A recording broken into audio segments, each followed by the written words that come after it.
On the 21st of May, just before 5 a.m. local time, Jayanthi Kuruthumpala summited Mount Everest at 29,029 feet.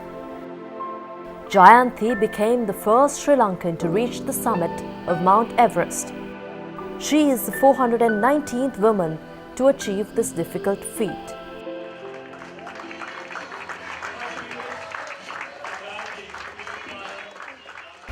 So at some point, I got to that point. It was about 4:30 in the morning and still dark. And my Sherpa was rushing me, saying, come, quick. And I was wondering, why are we going so soon? Because I want to see the summit and I want to take photographs. But I didn't realize you can see the summit so close, but it takes another 2 hours to actually get there, at least. So the last section is very rocky and very narrow. It's just one person at a time. So there's no overtaking. You can't overtake anyone because it's one line and you're clipped in. So practically to overtake someone, you have to sort of hug them and really go around them, which isn't easy when there's a sheer drop on both sides. And it's so rocky. When it's rocky also, it's quite hard to use the crampons, the ice spikes on your shoes, because it slips. Anyway, it was a fantastic moment at that point, because on one side, it was a full moon day, a Poya day, on one Vesak. On one side there was a full moon, and on the other side the sun was just rising. And by the time we got to the summit, my Sherpa and I, it was about maybe 3 to 5 minutes to 5 o'clock. Maybe about 5 o'clock I think is when I reached the top. 5:03 is what they recorded. And I was wondering, there are clouds all around. And then I realized, I thought the clouds were going to clear. Then I thought, no, actually we are really above the clouds. It was a fantastic moment, just really feeling that I've finally achieved my dream of a childhood dream. And overall, it was about 15 minutes at the top, because it's too cold to stay stationary. On the mountain, you have to keep moving, because the minute you stop, you start getting cold and your extremities start freezing. With gloves and with everything on, despite all the feathers in these suits. And then we started coming back down, and that was actually the hardest part, descending, as Johan would also agree. Descending is really tough. The majority of the deaths happen on the way back down, because by this time you climbed about 9 hours just to the summit.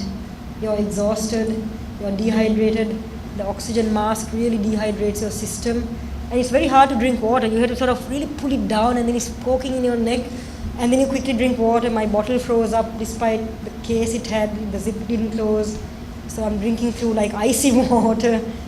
And you have food, but you just don't eat. You don't have an appetite at that time. And then you have this entire journey to go back down to Camp 2, which is another at least 12 hours of walking. So that entire day for me was a 23-hour day. From 8 p.m. to 5 o'clock to the summit, from 5 p.m. to about 12 noon or 10:30 to Camp 4, where you have like a 1 hour break. Then you pack everything in your tent into your backpack, so your backpack gets heavier, with your cylinder as well. And then another long journey. It was never ending. I got to Camp 2 only by 7 p.m. the next day. So from 8 p.m. to 7 p.m. next day. Johan Pires, who was also attempting to summit that day, made it to an outstanding elevation of 27,559 feet. We left at 2 different times, and unfortunately the time that we left was a little more crowded than when she left. So I got caught to a traffic jam on the mountain, and she said you can't pass each other. And we were stuck behind. I was hanging on a rope, on a 90-degree rope, just before the balcony for over 45 minutes in one place. And we were just completely losing control. We were freezing there. When I got to the south summit, it was 8,000, just below the south summit, which was 8,400 meters. Stopped there for a minute. He checked my oxygen tank and he said, I'm sorry, but there's no oxygen to go up. It was a decision-making time for me, and that was the hardest, I think one of the hardest decisions I have made in my life. Do I go up and don't live to tell the tale, or do I turn around, and make the right choice to come back? This is still a victory because we did it as a team. And today I'm very glad I did, made the right choice. This makes Jayanthi and Johan the only two Sri Lankans who have achieved the highest altitudes in mountaineering, and they did so as a team.